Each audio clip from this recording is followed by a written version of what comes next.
കേട്ടോ എല്ലാരും സൂക്ഷിച്ചോളൂ. പിടിച്ചിപ്പോ നല്ലും പിടിച്ചു തുടങ്ങിയിട്ടാ. സ്ത്രീകളുടെ അടുത്ത് പോകുമ്പോ സൂക്ഷിച്ചിട്ട് വേണം പോവാൻ. ഈ പുരുഷൻ വിചാരിക്കാത്ത തരത്തിലുള്ള കാര്യങ്ങൾ തന്നെ പലതും ഉണ്ടായി വരും. അതുകൊണ്ട് സൂക്ഷിച്ചിട്ട് വേണം. ഇപ്പൊ എന്തായാലും തന്നെ ആകർഷിക്കുന്ന ഉറപ്പാണ്, തന്നെ കയ്യിലാക്കുന്ന ഉറപ്പാ. അപ്പൊ ഹനുമാൻ ശരീരം നല്ലോണം അങ്ങോട്ട് ചെറുതാക്കി അവരുടെ കയ്യിലേക്ക് ഇങ്ങോട്ട് ഒന്ന് വീടും. കയ്യിൽ വന്ന് നോക്കിയപ്പോഴാണ് ഇവർക്ക് സംശയം.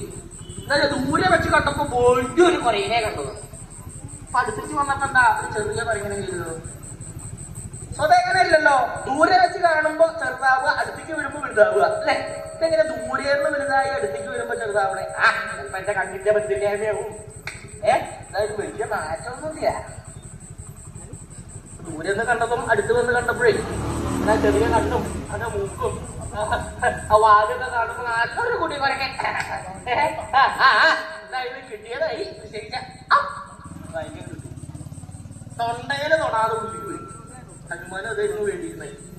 എന്താ ഒരു കടിക്കാൻ പാകത്തിന് കഴിച്ചാൽ ഒരു കടി കടിക്കുന്ന സമയത്ത് അതിന്റെ വേദന അനുഭവിക്കേണ്ടി വരില്ലേ? അത് വേണ്ടെന്ന് വെച്ചാ വളരെ ചെറുതായില്ലേ പുള്ളിക്കാക്കി ഹനുമാൻ സിംഹിനെയാണ് വയറിനുള്ളിലെ പിടിക്കുക. ഹനുമാൻ അവിടെ ഇരുന്നാ പോരല്ലോ, പുറത്തേക്ക് ഇറങ്ങണ്ടേ? ഹനുമാന്റെ കാര്യം സാധ്യതയുണ്ടോ? അപ്പൊ ഹനുമാൻ എന്താ ചെയ്തേ? സാമാന്യം പോലെ പുറത്തേക്ക് ഇറങ്ങണമെന്നുണ്ടെങ്കിൽ അത് തനിക്ക് ക്ലേശാണ്, തനിക്ക് ബുദ്ധിമുട്ടാണ്. അപ്പൊ എന്താ എങ്ങനെയെങ്കിലും പുറത്തേക്ക് ഇറങ്ങാൻ വേണ്ടി ആ വയറിന്റെ ഉള്ളിലിരുന്ന് ശരീരം ഉണ്ടാക്കാൻ തുടങ്ങി. അത് ഇവിടെ ഇവളുടെ പുറത്ത് കാണാൻ തുടങ്ങി. എന്താ അതൊക്കെ ഇങ്ങനെ വയറ് വലുതാവുന്നു. വലുതാവുന്നു മാത്രല്ല ഇവക്ക്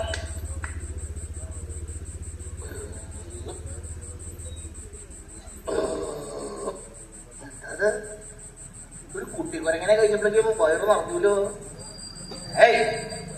കൊരങ്ങന്റെ മാംസത്തിന് ഇത്ര ഗുരുത്തോ? അങ്ങനെ ആശ്വസിച്ചിരിക്കുമ്പോഴാണ് ഈ വിശപ്പ് മാറുന്ന സമയത്തുണ്ടാകുന്ന വയറ് വീർമതേക്കാളും കൂടുതലായി വയറ് വീർമതാണ്. അപ്പൊ സിദ്ധിക്ക് സംശയം എന്താ ഇറങ്ങാനാണോ? എന്താ അതല്ലേ എന്ത് വയറ്